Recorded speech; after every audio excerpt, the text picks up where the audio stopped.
Madam Speaker, the Washington Redskins, one of the most storied teams in American history. Sammy Baugh, Jurgensen, Huff, Taylor, Theismann, Riggins, Monk, Jacoby, on and on. The NFL franchise that represents the nation's capital, the NFL franchise that represents the grit, courage, tenacity of our great Native Americans, now is known as the team that has made Nissan their official vehicle. Beam me up. The Washington Redskins now ride a warhorse made in Japan. Unbelievable. Tell me, what's wrong with Ford? How about Chevy, Jeep, Chrysler? Don't they matter to America anymore? I think the Washington Redskins will realize one thing. No wonder the American people consider the Dallas Cowboys as America's teams. Shame, Washington Redskins, shame. And ladies and gentlemen in Congress, this isn't meant to be a joke. I yield back the balance of all the profits going to Japan from products being bought by American people and advertised by American celebrities.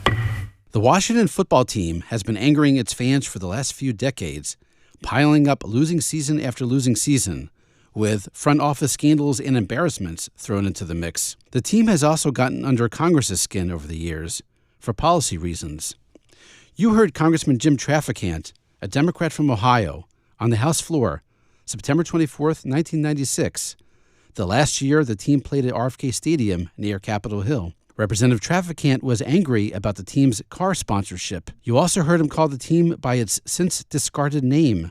That specific issue, what they call themselves, angered even more representatives and senators in the years since. In this episode of C-SPAN's The Weekly, you'll hear what members of Congress had to say about what is now simply and temporarily called the Washington football team, a team which may be far away from the Super Bowl, but is super close to having a new name. When do members of Congress talk about sports teams? Typically to celebrate a winner, a local champion, a bet over who will win the big game. But for the Washington football team, which hasn't had a winning season since Barack Obama was president, it's been something else. Its name. No bigger policy-based controversy in Congress for this professional sports team than its old discarded name. And typically, the remarks come from representatives and senators from states with significant history and populations of Native Americans. Representative Dan Maffei was a Democratic congressman from central New York, home of what was known as the Iroquois Confederacy. It spread across New York and was one of the earliest civil governments in territory that now lies within the United States and Canada. Representative Maffei invoked Native Americans on November 19, 2013. In November of 1794, George Washington, whose portrait is one of only two portraits in this hallowed hall, through his official representative, Tom Pickering, George Washington concluded the Treaty of Canandaigua with the Haudenosaunee. President Washington had a 6-foot-long treaty belt fashioned to ratify this treaty, that our two peoples should live in peace and friendship. Mr. Speaker, George Washington himself respected the Native Americans of this country and their culture. Shouldn't the NFL team that bears his name do the same? Representative Betty McCollum is a Democrat from Minnesota, a state with 11 sovereign tribal nations. Here she is on the House floor, October 23rd, 2019. No doubt about it. This is a negative word. This is a slur. So it's remarkable that the NFL commissioners and owners continue to sanction the racist and shameful use of the term Redskin to describe Native Americans and then profit from it. There are millions of Native Americans in this country whose ancestors endured forced removal from their lands, suppression of their culture, and state-sponsored campaigns of ethnic cleansing. The NFL racist mascot mocks this painful history. The state of Washington has 29 tribes. Senator Maria Cantwell, a Democrat from Washington, said this on May 22, 2014. There are many, many issues in what we refer to as Indian country that I would say are about the health and safety and welfare of those individuals. Yet, this issue is a reminder to all of us that intolerance in our communities is a problem. We're here to say that we respect these tribal entities that have requested this name change. Nevada is home to 22 tribes. The late Senator Harry Reid, a Democrat from Nevada, took to the floor multiple times to advocate a name change. Here is Senator Reid on April 30th, 2014, when he was majority leader, directly mentioning the owner of the Washington football team. It is untoward of Daniel Snyder to try and hide behind tradition. Tradition, that's what he says, in refusing to change the name of the team. Madam President, tradition, what tradition? A tradition of racism is all that name leaves in his wake. Mr. Snyder knows that in sports, the only tradition that matters is winning. So I urge Daniel Snyder to do what's morally right and remove this degrading term from the league by changing his team's name.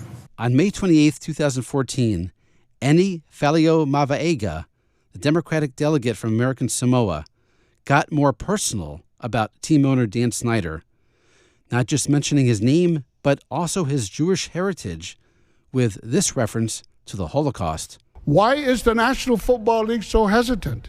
Why is Mr. Snyder so slow to do the right thing when some 6 million of his own people's skins were used for lampshades by the Nazi Germans during World War II? Shame on Mr. Snyder for perpetuating this racism and bigotry. He should know better and do better. As for team owner Dan Snyder, he appeared at the National Press Club on October 5th, 2001. In this clip, you hear Richard Ryan, president of the press club, pose a question about the team name directly to Dan Snyder. Then Snyder's equally direct response. I have a number of questions here that deal with the same topic, and that is the name of the Washington Redskins and whether or not you think that is politically correct, if there's any chances or thoughts about changing the name, and if you might think it is derogatory to Native Americans. Number one, we're never going to change the name of the Washington Redskins.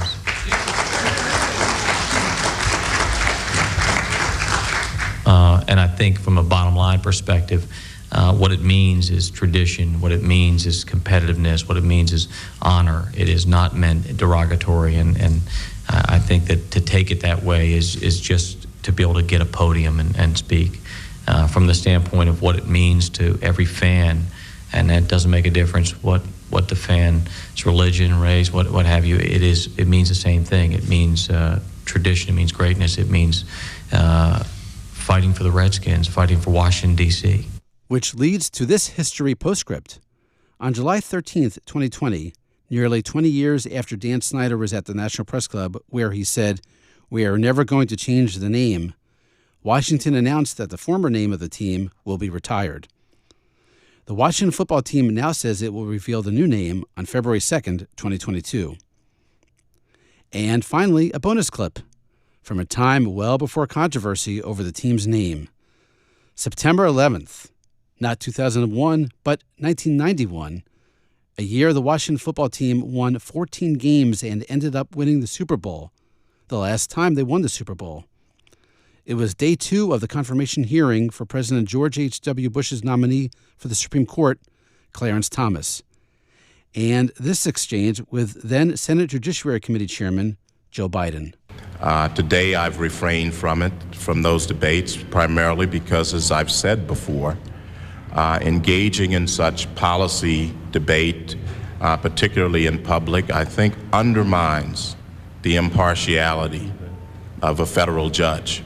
Taking strong positions on issues that are of some controversy in our society, and when there are issues and there are viewpoints on both sides, undermines your ability.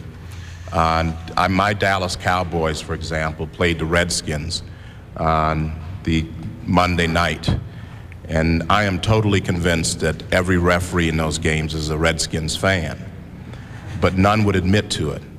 I think that in something as simple as that, even though we have strong views about who should win, something as simple as that, we'd want to feel that the referees, and judges are to a large extent referees, are fair and impartial, even when we don't agree with the calls.